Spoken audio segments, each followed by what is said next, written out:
Welcome to my YouTube channel Ashish Nigam Maths and English Tutorials. As in the last video, we have completed exercise 3.1, the chapter of linear equation in two variables. हमने 3.1 में two linear equations के solutions find करना सीखा, consistence, inconsistent होना और उसकी conditions when the line are parallel, coincidental और intersecting. अब सॉल्यूशंस, इक्वेशंस को सॉल्व करने की डिफरेंट मेथडोलॉजीज पर बात करेंगे. So next exercise that is 3.2, it denotes, ये क्वेश्चन जो एक्सरसाइज में है, second method of solving linear equation in two variable. The method is substitution method. Substitution का मतलब होता है किसी की जगह किसी और को रिप्लेस कर देना. Replacing somebody in place of other, having same qualities. दो इक्वल सिनेरियोस को किसी की जगह सब्स्टिट्यूट कर देना ही सब्स्टिट्यूशन कहलाता है. Like I am teaching you maths, मैं आपको मैथ्स पढ़ा रहा हूँ, कोई मेरे ही जितना क्वालिफाइड एंड स्किलफुल नॉलेज, इसको बराबरी का हो, अगर वो मेरी जगह आकर पढ़ाए तो हम दोनों सेम नहीं हैं, बट वो क्या कर रहा है, मुझे, the person is here to substitute me, मुझे मेरा सब्स्टिट्यूट है, मैं नहीं हूँ, मेरी जगह चलो तुम पढ़ा दो. ठीक है, तो सब्स्टिट्यूट का मतलब होता है, और सब्स्टिट्यूट कौन हो सकता है, हैविंग सेम क्वालिटीज. दो चीजों में सेम क्वालिटी हो तभी वो सब्स्टिट्यूट हो सकता है. ठीक है, so substitution method 3.2. First, solve the following pair of linear equation by substitution method. Direct methods लिखकर क्वेश्चन पूछे जाते हैं, ये आपको ध्यान रखना है. इसलिए हमें तीनों मेथड्स आनी चाहिए. पहली जो हमने कर ली ग्राफिकल रिप्रेजेंटेशन मेथड, अब हम करेंगे substitution method.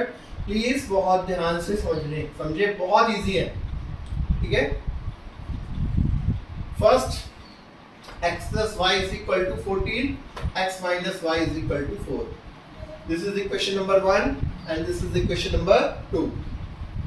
From equation number 1 से हमें क्या ऑब्टेन होता है, x is equal to 14 minus y. x is equal to क्या हमें मिला, 14 minus y. अब इसको क्या बोलेंगे, इसको पुट करेंगे, इसको बोलेंगे इक्वेशन नंबर 3. अब इक्वेशन नंबर 3 से substituting the value in equation number 2 from equation number 3. equation number 3 से x की जो वैल्यू है वो equation number 2 में पुट करेंगे. तो 2 में क्या था, देखो, x minus y is equal to 4. so x की जगह 14 minus y, तो x की जगह क्या लिख दिया, 14 minus y is equal to 4. Bracket open कर दिया, 14 minus y is equal to 4. Minus y और माइनस y सेम साइन है तो ऐड हो जाएंगे, तो माइनस 2y, 14 ट्रांसपोज हो गया उस तरफ, सो 4 माइनस साइन का हो गया, माइनस 14 में से 4 गया, क्या बचा अपना, सब्ट्रैक्ट होकर माइनस 10. तो y is equal to minus 10 upon minus 2, तो आ गया 5. और y इज इक्वल टू 5 जो आया, now put y is equal to 5 in equation number 3. ये कॉमन प्रोसेस रहेगी, ध्यान रखेंगे सभी क्वेश्चन में repeatedly will be done. y is equal to 5 equation number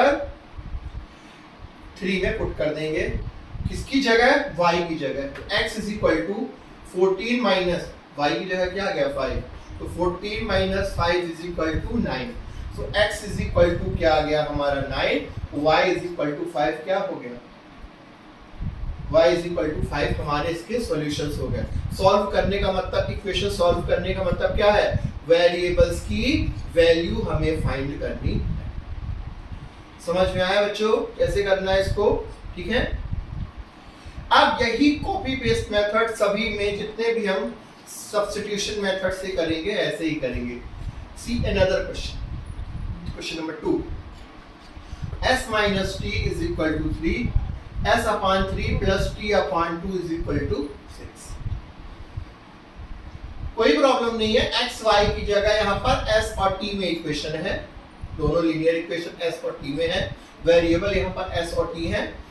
और डिनोमिनेटर के टर्म में है तो भी कोई बात नहीं, तब भी ये क्या कहलाएगा, लीनियर इक्वेशन ही कहलाएगा। ठीक है, सो इसका क्या करना है, सेम प्रोसेस रहेगा। From equation number 1, equation number 1 से हमें क्या मिला, s is equal to t plus 3। आप s की ये जो वैल्यू है t प्लस 3, ये इक्वेशन नंबर 2 में पुट कर दें। किसकी जगह, s की जगह। s की जगह क्या आ गया, t plus 3 upon 3 plus t upon 2 is equal to 6। ठीक है, अब एलसीएम ले लेंगे तो 6 आएगा, 3 2 जा 6, ये क्रॉस मल्टीप्लाई ये हो जाएगा, तो 2 into T plus 3 plus 3 into 3t। ठीक है, सिंपली इसको एलसीएम ले लिया गया, ब्रैकेट ओपन किया तो 2 से मल्टीप्लाई किया, 2t प्लस 2 3 जा 6 प्लस 3t, और ये 6 यहाँ पर क्रॉस मल्टीप्लाई हो गया, 6 इंटू 6 36, 2t प्लस 3t कितना हो गया, 5t प्लस 6, 6 उधर चला गया transpose, 36 minus 6 is equal to 30, so t is equal to 30 upon 5 यानी कितना आ गया, 6। सब t की वैल्यू कितनी आ गई, 6। तो same method, same process, substituting t, अब t की वैल्यू इक्वेशन नंबर 3 में पुट कर दी है। s is equal to t की जगह 6 आ गया, तो 6 प्लस 3 इज इक्वल टू 9, तो s इज इक्वल टू 9 और t इज इक्वल टू 6। क्या हो गया, इसका सॉल्यूशन आया समझ में। बिल्कुल कॉपी पेस्ट मेथड आपको लग रही होगी, सेम प्रोसेस। ठीक है, अब एक चीज और, जब आप कोई क्वेश्चन सॉल्व करने को आए तो आप रफली कभी कभार कंफ्यूजन ना हो कि चेक कर लिया करो कि a1 upon a2 does not equal to b1 upon b2। जिसमें भी a1 upon a2 does not equal to b1 upon b2 आएगा उसमें x और y यूनिक आंसर आएंगे।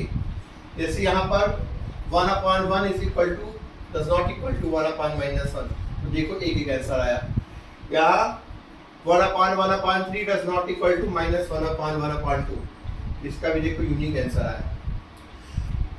ठीक है, तीसरे वाले को देखें हम, 3 अपॉन 9 यानी कि 1 अपॉन 3, माइनस 1 अपॉन माइनस 3 इसका ही मतलब 1 अपॉन 3, और 3 अपॉन 9 इसका ही मतलब 1 अपॉन 3। देखा जाए यहाँ पर क्या है, a1 upon a2 is equal to b1 upon b2 is equal to c1 upon c2।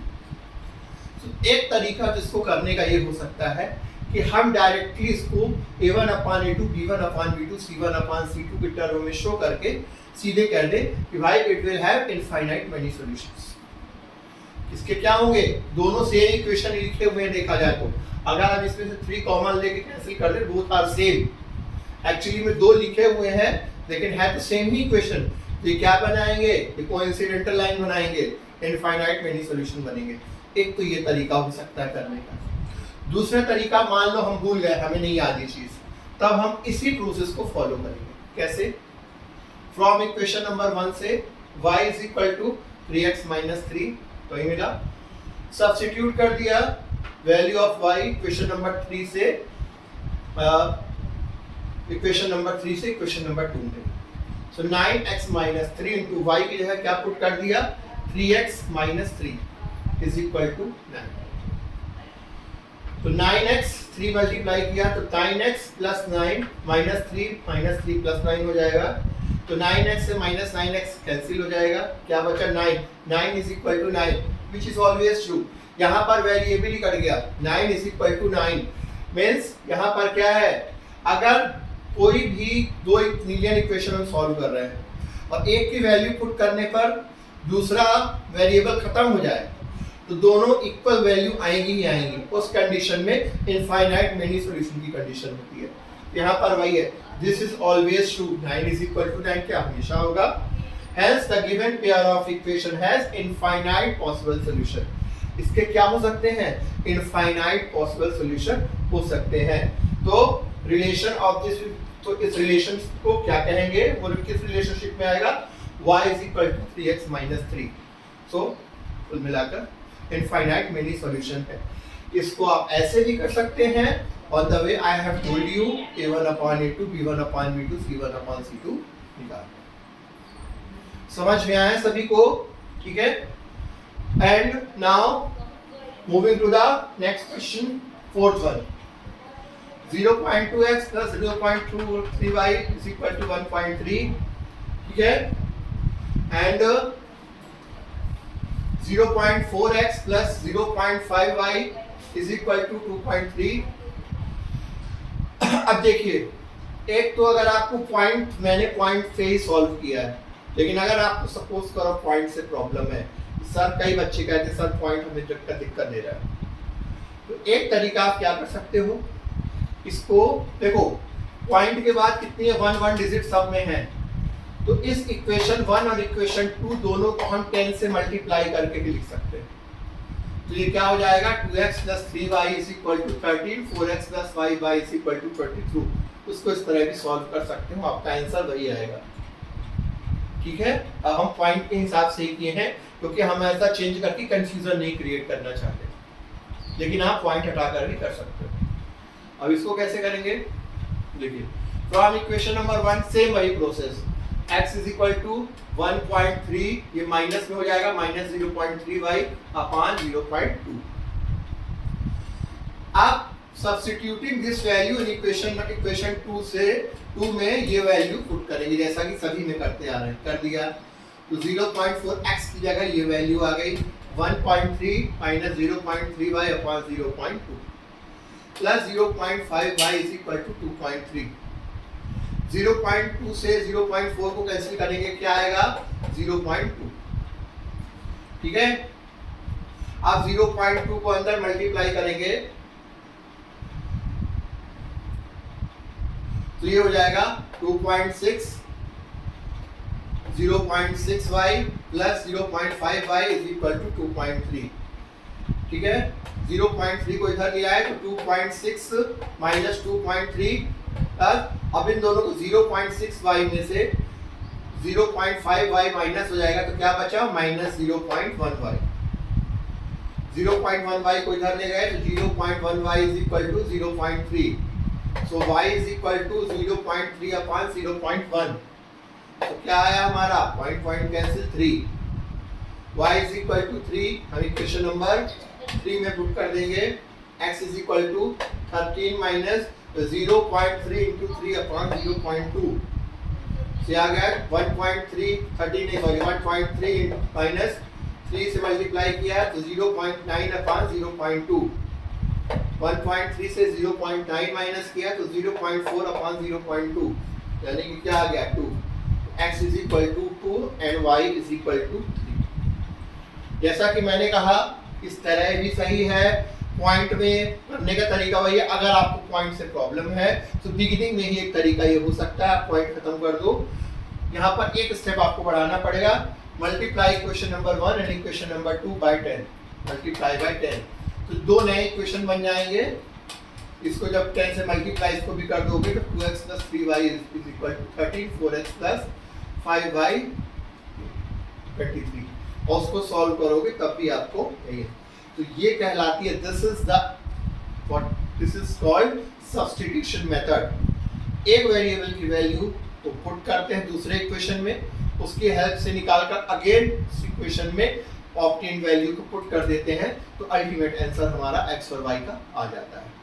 I hope आपको समझ में आ गया होगा। प्लीज नोट इट डाउन और take a screenshot of this.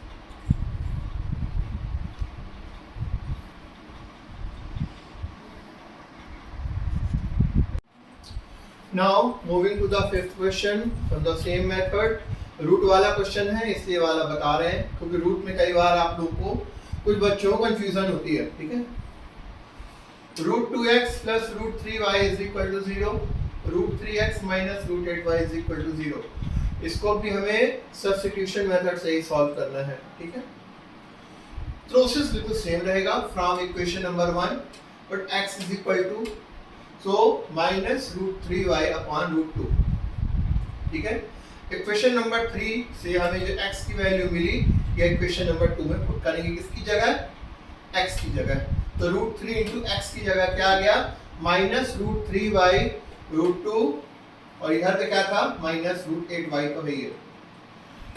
Root 3 का मल्टीप्लाई हुआ, केवल रूट 3 का मल्टीप्लाई होगा इसमें, रूट 3 इंटू रूट 3 कितना हो गया 3, तो minus 3y upon root 2 minus, अब यहाँ पर रूट 8 को क्या लिख सकते हैं 2√2। अगर आप 8 का प्राइम फैक्टोरियल क्यों लिखने की जरूरत पड़ी, क्योंकि यहाँ पे √2 आ रहा है, मल्टीप्लाई करने में इजी हो जाएगा। आप ध्यान से समझिए, √8 का आप प्राइम फैक्टर करो 2 × 2 × 3 सॉरी 2 × 2 × 2 2 2 जा 4 2 जा 8, एक पेयर बन गया 2 का और एक 2 नहीं बना, तो इसलिए उसका अगर स्क्वायर रूट निकालते हैं 8 का तो क्या आता है 2√2 और 2√2 का स्क्वायर करोगे तो 2 2 जा 4 2 जा 8, ठीक है। तो इसलिए इसको 2√2 लिख दिया। अब यहाँ पर √2 एलसीएम ले लिया, सो -3y √2 × √2 आ गया 2 2 2 जा 4 4y = 0, √2 से मल्टीप्लाई बाय 0 हो गया तो ये हो गया पूरा 0 और -4y -3y -4y -3y -7y, तो y = क्या आ गया 0। तो y की वैल्यू यहाँ पर क्या आ गई अपनी 0। y की वैल्यू 0 आ गई तो y की वैल्यू क्वेश्चन नंबर 3 में हम क्या कर देंगे पुट कर देंगे। तो x = y यानी 0 0 मल्टीप्लाई में कुछ भी हो डजंट मैटर, पूरा क्या हो गया 0। इसका सॉल्यूशन क्या हो गया x = 0 एंड y = 0, ठीक है। अब वर्ड प्रॉब्लम स्टार्ट होती है इसकी, और सारे के सारे वर्ड प्रॉब्लम्स हमें इस एक्सरसाइज की स्पेशली बोली गई है कि हमें एलिमिनेशन मेथड से सब्स्टिट्यूशन मेथड से ही करनी है। और वही बात एग्जाम में ही क्वेश्चन आता है, अगर मेथड मेंशन नहीं किए तो आप किसी भी मेथड से कर सकते हैं, लेकिन यहाँ पर अभी हमें केवल क्या यूज करना है सब्स्टिट्यूशन मेथड, ठीक है। तो क्वेश्चन नंबर 2 में बोल रहा है, क्वेश्चन है solve 2x + 3y = 11 and 2x - 4y = -24। इन दोनों इक्वेशन को आप सॉल्व कीजिए और कह रहा है hence find the value of m, और m की वैल्यू फाइंड कीजिए फॉर इक्वेशन y = mx + 3। तो मतलब कुल मिलाकर आप x y निकालिए और तो क्या करेंगे इन दोनों इक्वेशंस को हम सॉल्व करेंगे सब्स्टिट्यूशन मेथड से, और x और y की वैल्यू निकालकर इस वैल्यू में पुट कर देंगे इस इक्वेशन में, तो हमें m की वैल्यू निकाल आएगी, ठीक है। स्टार्टिंग वही 2x + 3y = 11, दो इक्वेशन लिख दिए। From equation number 1 we obtain x = 11 - 3y/2। अब x की ये जो वैल्यू है और हैबिट हो गई होगी, अब कुछ क्वेश्चंस कर चुके हैं, ये इक्वेशन नंबर 2 में पुट कर देंगे। तो 2 × 11 - 3y/2 - 4y, 2 से ये 2 कैंसिल हो गया, तो 11 - 3y - 4y = -24। सो 11 उधर गया तो -24 - 11 और -3y - 4y कितना हो गया -7y, माइनस माइनस तो y = -35/-7 माइनस माइनस कैंसिल 7 5 जा 35, तो हमें y की वैल्यू भी मिल गई। अब y की वैल्यू इक्वेशन नंबर 3 में पुट कर दिया यहाँ पर, तो x = 11 - 3 × 5/2, so 11 - 15/2 यानी कि -4/2 यानी कि -2। x की वैल्यू हमें क्या मिल गई -2, y की वैल्यू मिल गई 5, ये इस इक्वेशन में पुट कर देंगे। so y = mx + 3 दिया है, तो y की जगह 5 = x की जगह -2 तो -2m + 3, m = -2/2 -1। इसका आंसर क्या आ जाएगा m = -1। Very very relatively easy. जो भी प्रॉब्लम दी गई है वो एक्चुअली में इस हिसाब से दी गई है, जो कंडीशन दी गई है, डायरेक्ट इक्वेशन दिया है, यहाँ पर डायरेक्ट इक्वेशन दिया गया है, उसका आप सॉल्व करके तीसरे में पुट कर दीजिए, ठीक है। Getting it? Now question number 3 में कई प्रॉब्लम्स हैं, इन सभी वो वर्ड प्रॉब्लम्स के टर्म में दिया गया है, इसमें इक्वेशन नहीं दिए गए, सिचुएशन दी गई। What we need to do, उन सिचुएशन की हेल्प से हम इक्वेशन बनाएंगे और उन इक्वेशन को सॉल्व करके आंसर निकालेंगे। See the first question from question number 3। The difference between two numbers is 26। दो नंबर्स हैं जिनका डिफरेंस 26 है। डिफरेंस का बोला गया, नंबर की बात की गई है, मतलब पॉजिटिव की बात की गई, 1 2 3 4 5 6 लाइक दिस। तो बड़े नंबर से ही छोटे नंबर को माइनस किया जाएगा, तो डिफरेंस यानी कि बड़े नंबर से छोटे नंबर को करने पर क्या आ रहा है 26। और दूसरी कंडीशन क्या दिया, one number is 3 times the other, और जो एक नंबर है उनमें से ऑब्वियसली बड़ा नंबर ही होगा, ग्रेटर नंबर, वो छोटे नंबर का 3 गुना है, 3 टाइम्स है। तो नंबर्स को फाइंड करना, इन सिचुएशन से हम दो नंबर एज्यूम करते हैं। पहले let the first number be x and the other number be y। First number को हमने x मान लिया और अदर नंबर को y। अब ये बताना बहुत जरूरी है कि y is greater than x, कि हम किसको बड़ा नंबर मान रहे हैं, उसी अकॉर्डिंग तो हम सॉल्व करेंगे।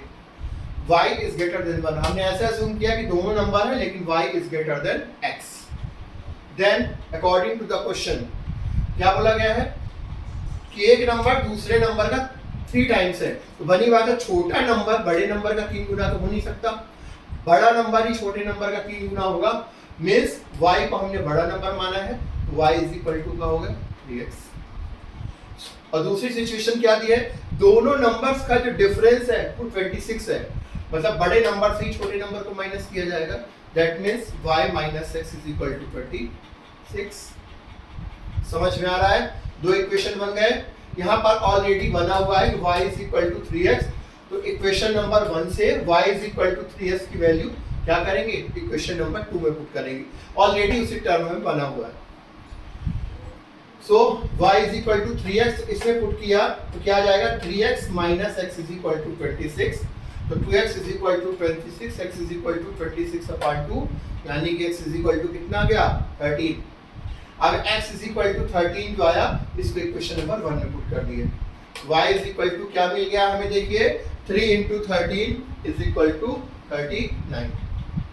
ठीक है, हेंस द नंबर्स कौन कौन से हो गए, पहला नंबर 13 और दूसरा number 39। 13 and 39 are the two numbers. See the relationship between इन दोनों का डिफरेंस 39 माइनस 13 अगर हम करें तो क्या आता है 26 सेटिस्फाई कर रहा है, और 13 इंटू 3 करने पर क्या आता है 39। So this is the ultimate answer of the question. I hope सभी को समझ में आ रहा है, ठीक है, note it down and take an screenshot of this.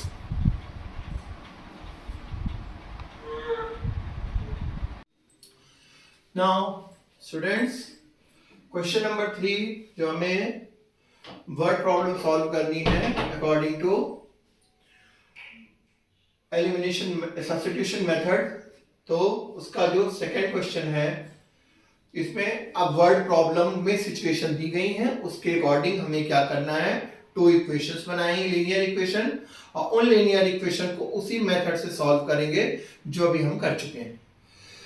ठीक है, तो मेन काम क्या है यहाँ पर, सबसे इंपॉर्टेंट काम है सही इक्वेशन बनाना। अगर आपने सही इक्वेशन बना लिया तो complete the battle is done, बाकी सॉल्व करने का तरीका बिल्कुल वैसे ही है। जैसे ये क्वेश्चन है, the larger of 2 supplementary angles exceeds the smaller by 18 degree find them. कह रहा है कि 2 सप्लीमेंट्री एंगल्स हैं।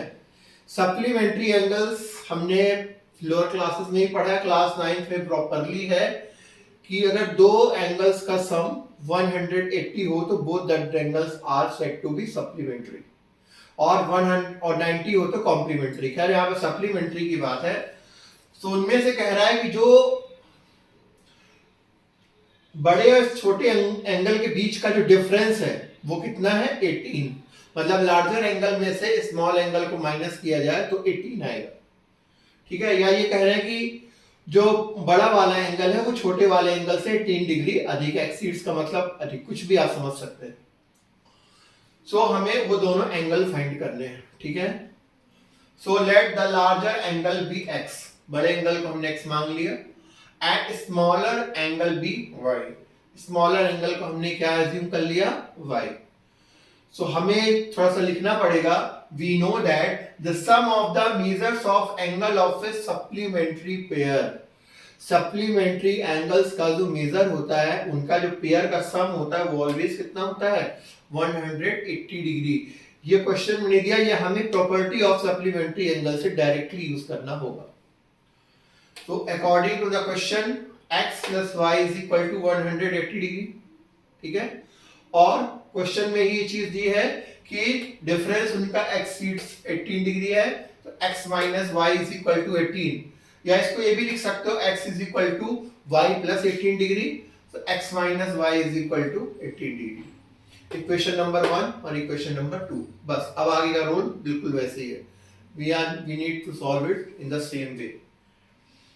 From equation number 1, x is equal to 180 minus y, substituting this value in equation number 2. Equation number 2 में ये value put कर देंगे, तो 2 में x की जगह पुट करेंगे 180 minus y is equal to 18 degree, तो 180 ये 18 इधर आ गया तो माइनस 18, y माइनस वाई हो जाएगा माइनस वाई माइनस 2y, इस तरह ट्रांसपोज हो गया तो 2y, so y is equal to 162/2 यानी कि 81 डिग्री। तो y यानी कि स्मॉलर एंगल हमारा कितना आ गया 81 डिग्री। तो अब ये y is equal to 81 equation number 3 में पुट कर देंगे, so y is equal to equation number put y is equal to 81 in equation number 3 we get x is equal to 180 minus 81, so we get 99 degree. So angles क्या क्या हो गया 99 degree and 81 degree. देखिए दोनों का सम अगर करते हैं तो क्या आता है 180 आता है, और 99 में से 81 माइनस करते हो 99 माइनस 81 18, तो it satisfies both the equations, तो ये हो जाएगा इसका आंसर। वेरी सिंपल ना, I hope you got it. Now similarly in the next question again two situations are given, उसके अकॉर्डिंगली सॉल्व कर देना इक्वेशन बनाकर। क्वेश्चन में कह रहा है the coach of a cricket team buys 7 bats and 6 balls. Cricket team का कोई कोच मार्केट में जाती है तो वो 7 बैट्स ऑर्डर करते हैं और 6 बॉल्स, और उसके लिए पेमेंट कितना करते हैं 3800 रुपीज। आगे चलकर थोड़ी देर बाद दोबारा वो जाती है और वो अगेन 3 बैट और 5 बॉल्स खरीदती है और पेमेंट करती है 1750, टोटल बता दिया है। तो पता नहीं cost of each bat and each ball, एक बॉल और बैट का रूट रेट जो कि कॉमन होगा उसका रेट पूछा गया है कि क्या होगा। सबसे पहले अज्यूम क्या करें cost of bat and cost of ball, तो let the cost of a bat and a ball be x and rupees x and y respectively. तो मतलब बैट का कॉस्ट हमने x अज्यूम किया और बॉल का कॉस्ट y, ठीक है। So according to the question क्या बोला है 7 बैट्स मतलब 7 बैट्स प्लस 6 बॉल्स, तो 7x plus 6y is equal to 3800। फिर सेकेंड में क्या बोला है 3 bats and 5 balls, so that's why 3x plus 5y is equal to 1750। ये दो इक्वेशन हमारे बन गए, ठीक है। अब लीनियर इक्वेशन बन गए, सॉल्व करना है अपनी मेथड सब्स्टिट्यूशन मेथड से। तो from equation number 1 we obtain y is equal to 7x इधर गया तो 3800 minus 7x upon 6। Substitute this value in equation number 2। Equation number 2 में वैल्यू पुट करेंगे जो हम लगातार सभी क्वेश्चंस में करते आ रहे हैं। So what we will get 3x plus 5, y की जगह पुट करेंगे 3800 माइनस 7x अपॉन 6, ठीक है। 6 होल में एलसीएम आ गया तो 6 यहाँ पर मल्टीप्लाई हो गया तो 6 3 जा 18x प्लस 5 को अंदर मल्टीप्लाई किया, ठीक है। तो 5 को जब अंदर मल्टीप्लाई किया तो 19000 माइनस 5 को अंदर यहाँ पर मल्टीप्लाई 7 से तो 35x इज इक्वल टू 1750। अब 18x माइनस 35x इनका डिफरेंस कितना हो जाएगा माइनस 17x, ठीक है। ये जो 6 है ये क्रॉस मल्टीप्लाई में इधर चला जाएगा तो 1750 into 6, और ये जो 19000 है वो उस साइड चला जाएगा माइनस में होगा। सिंपल सा नॉर्मल कैलकुलेशन है, ठीक है, कर दिया। 6 into 1750 आया 10500 माइनस 9000, इधर पर माइनस 17x सही है। 10500 माइनस 19000 तो क्या बचा minus 8500। So x is equal to 8500 upon 17, 17 5 जा 85 तो 500, x is equal to 500। एक चीज हमारा आ गया। अब x की वैल्यू पुट कर देंगे क्वेश्चन नंबर 3 में। So we obtain y is equal to 3800 minus 7 into 500 upon 6, 7 into 500 किया कितना आया 3800, ठीक है, minus 3500 upon 6, what we get y is equal to 300 upon 6 तो 50।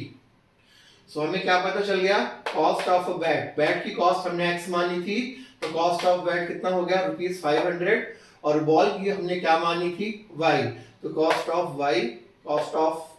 Ball is ₹50। ठीक है, बहुत सिंपल है, सिंपल कैलकुलेशन जरूर करना पड़ेगा, वो तो नॉर्मल सी बात है, अलजेब्रिक कर रहे हैं हम, बाकी और करने का तरीका बिल्कुल कॉपी पेस्ट सिनेरियो है, सिंपल, हमें सिर्फ इक्वेशन बनाते आनी चाहिए दी हुई कंडीशंस में। ठीक है, आई होप आपको समझ में आ रहा होगा। ठीक है, प्लीज नोट इट डाउन और take a screenshot of this.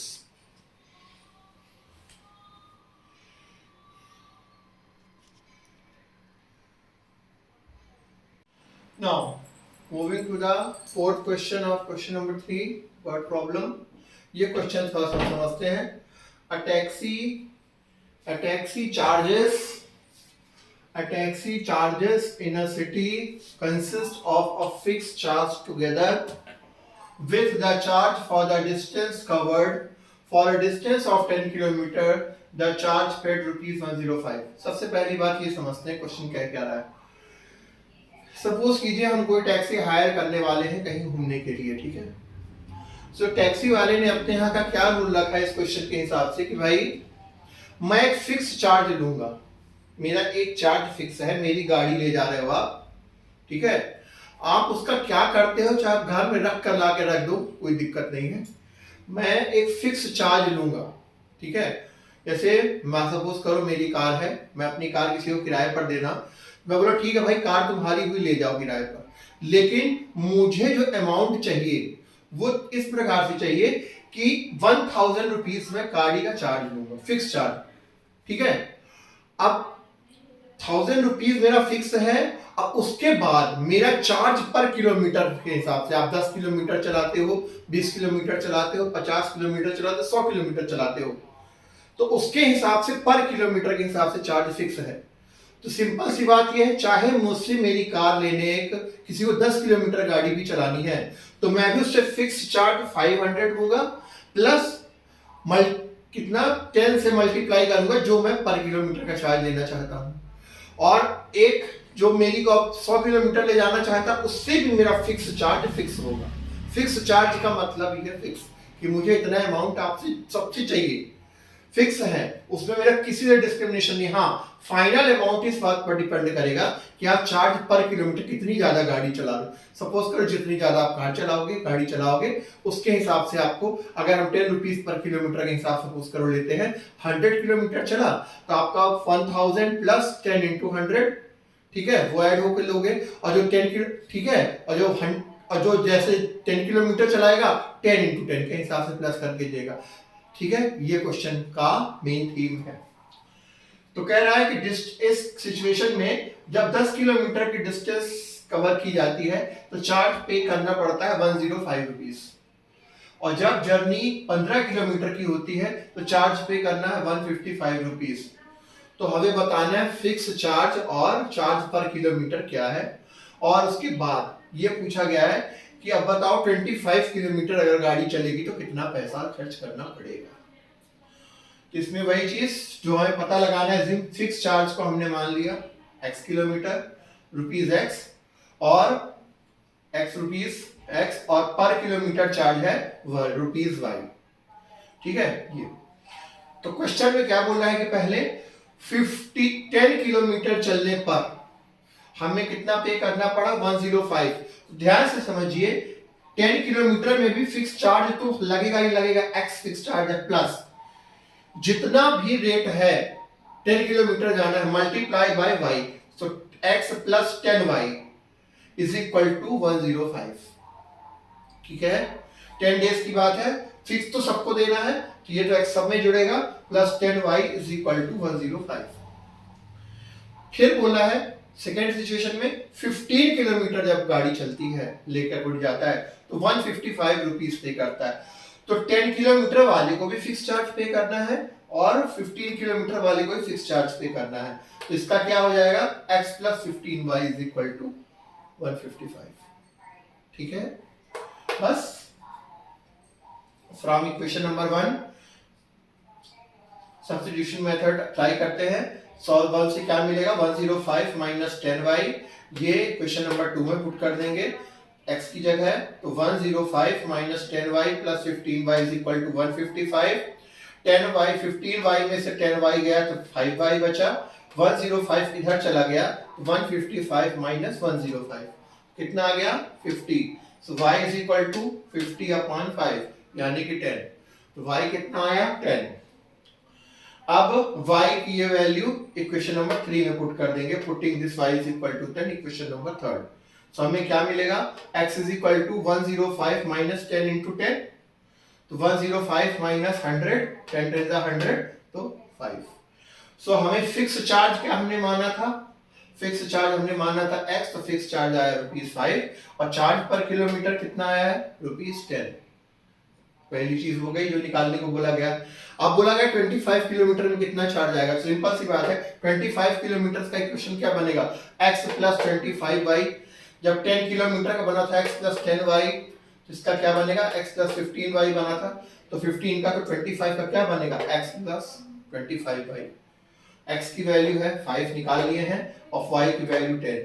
25 10 जा 250 250 प्लस 5 255। तो 255 रुपीज 25 किलोमीटर का टोटल चार्ज होगा। समझ में आया। Now moving to the next question. A fraction becomes 9 upon 11। एक फ्रैक्शन न्यूमरेटर डिनोमिनेटर की बात हो रही है, वो 9 upon 11 हो जाता है if 2 is added to both the numerator and denominator। पहली कंडीशन में बोल रहा है कि अगर न्यूमरेटर और डिनोमिनेटर में 2 ऐड कर दो तो वो फ्रैक्शन 9 upon 11 हो जाता है। और दूसरी कंडीशन में बोलता है अगर 3 न्यूमरेटर और डिनोमिनेटर दोनों में ऐड कर दिया जाए तो फ्रैक्शन 5 upon 6 हो जाता है। सो आपको फ्रैक्शन फाइंड करना है। दो सिचुएशन दो इक्वेशन बनेंगे। सो इसमें फ्रैक्शन लगाना है तो फ्रैक्शन पता लिया, let the fraction be x upon y। So according to question पहले क्या है, न्यूमरेटर और डिनोमिनेटर दोनों में जब 2 ऐड होता है तो फ्रैक्शन क्या हो जाता है 9 upon 11। So x plus 2 upon y upon 2 is equal to 9 upon 11। Cross multiply हुआ, 11 से मल्टीप्लाई हुआ तो 11x प्लस 22, 9 से मल्टीप्लाई हुआ तो 9y प्लस 18। वेरिएबल्स एक तरफ कर लेते हैं। 11x minus 9y is equal to 18 minus 22। 11x minus 9y is equal to -4। ये हमारी पहली सिचुएशन से पहला इक्वेशन मिला। ठीक है, नाउ अगेन इक्वेशन नंबर 2 दूसरे में क्या है कि दूसरे इक्वेशन के लिए सिचुएशन क्या है, 3 is added to both the numerator and denominator. Numerator और डिनोमिनेटर दोनों में हमें क्या ऐड करना है 3। सो ये कैसे आएगा, x plus y upon y plus 3। तब फ्रैक्शन क्या हो जाता है 5 अपॉन 6। फिर ऊपर की तरह क्रॉस मल्टीप्लाई करेंगे तो 6x plus 18 plus 5y plus 15। तो 6x 5y इधर गया तो minus 5y is equal to 15 minus 18 तो -3 आ गया। ये इक्वेशन नंबर 2। इक्वेशन नंबर 1 ये आ गया, इक्वेशन नंबर 2। अब इनको सॉल्व करेंगे सब्स्टिट्यूशन मेथड से। From equation 1 we get x is equal to 9y minus 4 upon 11। अब ये वैल्यू इक्वेशन नंबर 2 में पुट करेंगे। हम इतनी बार कर चुके हैं कि आई थिंक अब आपको ये अच्छे से समझ में आ गई होगी। ये इसने पुट कर दिया तो क्या हो गया, 6 इंटू एक्स की जगह 9y minus 4 upon 11 minus 5y is equal to -3। LCM आ गया 11। तो 11 ये हो गया 6 को अंदर मल्टीप्लाई किया तो 54y माइनस 24। 11 5 जा 55 तो 55y is equal to -3। Minus 55y में से 54y गया तो क्या बचेगा -y। और ये 11 ये क्रॉस मल्टीप्लाई में 3 से -3 इंटू 11 और ये -24 या ट्रांसपोज हो गया क्या हो जाएगा +24 नॉर्मल कैलकुलेशन ऑफ अलजेब्रा। ठीक है, तो यहाँ पर 11 3 जा -3 तो -33 प्लस 24 तो -11 तो -9 आ गया। माइनस माइनस कैंसिल तो y इज इक्वल टू कितना आ गया 9। y इज इक्वल टू 9 हम इक्वेशन नंबर 3 में पुट कर देंगे।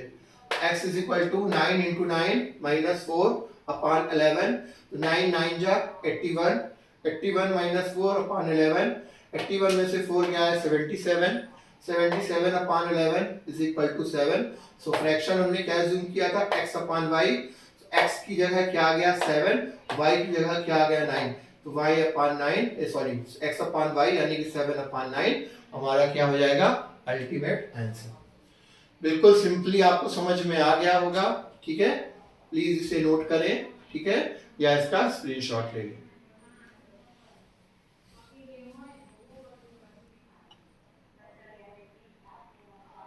Moving down to the last question of 3.2 exercise.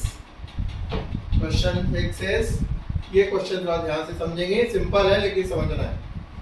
5 years hence the age of Jacob will be 3 times that of his son. Question में सीधे सीधे इंफॉर्मेशन दिया है, आज से 5 साल बाद, 5 years hence, आज से 5 साल बाद जैकब की जो एज होगी वो अपने बेटे की एज से 3 गुनी होगी। ऑब्वियसली बेटा छोटा होगा, फादर बड़ा, 3 गुनी होगी। और दूसरी सिचुएशन दिया है, जैकब की एज आज से 5 साल पहले, एगो मतलब पहले, 5 साल पहले कितनी हो जाएगी 7 टाइम्स ऑफ हिज सन, अपने बेटे की 7 टाइम्स होती है। तो बताइए उनकी प्रेजेंट एजेस क्या होंगी, ठीक है। सबसे पहले देखिए प्रेजेंट एज हमने मान लिया, let the present age of Jacob be x years and his son's age be y years। Jacob की प्रेजेंट एज x years है, उसके बेटे की एज 5 years। अब दो सिचुएशन में दो इक्वेशन बनेंगे। पहला, according to the question 5 years hence, इसको समझना बेटा, अगर मेरी एज आज जो भी है, सपोज x मेरी है, बेटे की y, तो आज से 5 साल बाद मेरी उम्र क्या होगी x प्लस 5। अगर मैं आज 40 का हूं तो आज से 5 साल बाद कितनी एज होगी मेरी एज होगी 40 प्लस 5, 5 साल बाद की बात हो रही है। जब मेरी एज बढ़ गई तो मेरे बेटे की भी एज बढ़ेगी। अगर वो 15 का है तो 5 साल बाद वो भी तो 5 साल ही उसकी एज इंक्रीज होगी, तो उसकी एज कितनी होगी 15 प्लस 5। इसी कॉन्सेप्ट में है कि 5 years hence, पहली कंडीशन 5 साल बाद बेटे की एज, जैकब की एज भी कितनी होगी x प्लस 5 प्रेजेंट एज से, आज की एज से, और उसके बेटे की एज भी कितनी होगी y प्लस 5। लेकिन कह क्या रहा है 5 साल बाद जो जैकब की एज होती है उसके बेटे की एज की 3 टाइम्स हो जाती है, इसलिए यहाँ पर 3 लिखा गया है। 5 years hence Jacob's age becomes 3 times of his son's age, कि बेटे की एज की 3 गुनी हो जाती है।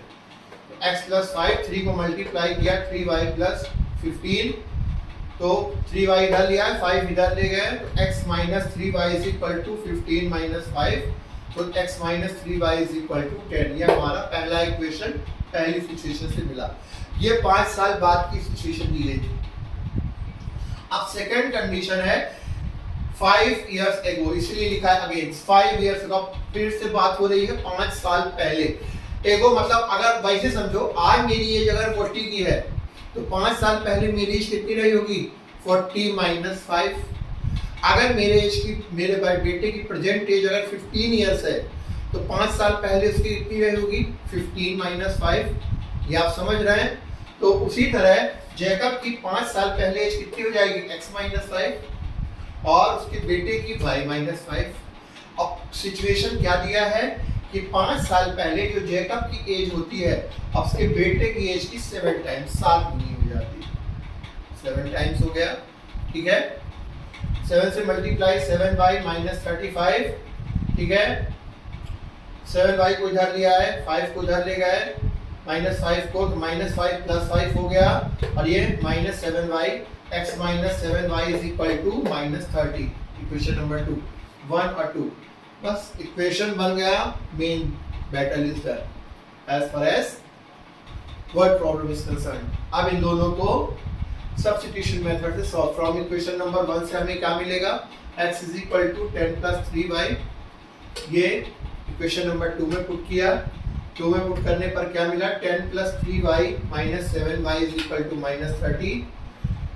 माइनस 7y में से 3y गया, माइनस हुआ तो -4y, 10 उधर चला गया तो -30 -10 कितना हो गया -40 -4y, y is equal to -40 upon -4, minus minus cancel, y is equal to 10 और y इज इक्वल टू 10 आ गया एज यूजुअल। इसको इक्वेशन नंबर 1 में पुट कर दिया, put y is equal to 10 in equation number 3।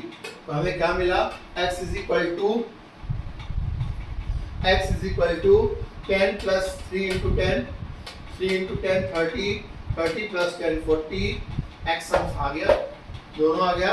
हमने जेकब्स की present as क्या है 40 इयर्स हो गई और उसकी बेटी की प्रेजेंट एज कितनी हो गई 8 years. So in this way we have completed our exercise 3.2 which was completely based on substitution method। ये सारे क्वेश्चन हमें सब्स्टिट्यूशन मेथड से करने हैं, तो आप लोग थोड़ा सा सब्स्टिट्यूशन की प्रॉपर प्रैक्टिस करेंगे। डायरेक्टली बाय मेथड लिखने को आता है कि आप इसी से इसको सॉल्व करिए, ठीक है।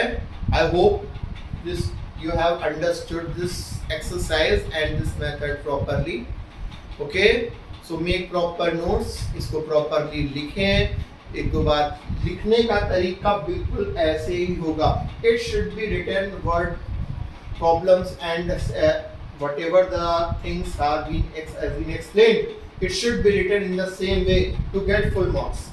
अगर आप ऐसा लिखते हैं you will get full Monty, आपको पूरे मार्क्स मिलेंगे, कोई मार्क्स रखने की कोई चांसेस नहीं होंगे। Make sure you right in the same way, in the same manner.